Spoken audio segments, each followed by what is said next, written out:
how to create SOAP notes as a practitioner. While on the Encounter page, you may click the Clinical tab. Then, click SOAP Notes. You may create the SOAP notes before, during, or right after the encounter has ended. Click the Add button and select the conditions relevant to the patient. Note that each section of the SOAP, Subjective Objective Assessment and Plan, Notes has an Add button and different categories to select from.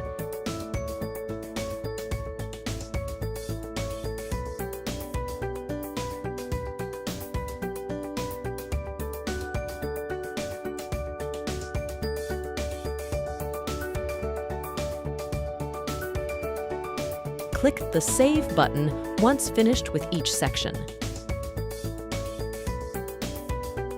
There you have it. I hope you find this tutorial helpful and informative. Check out our other video guides and SeeYouDoc's social media accounts. If you have any questions, you may reach us through support at SeeYouDoc.com.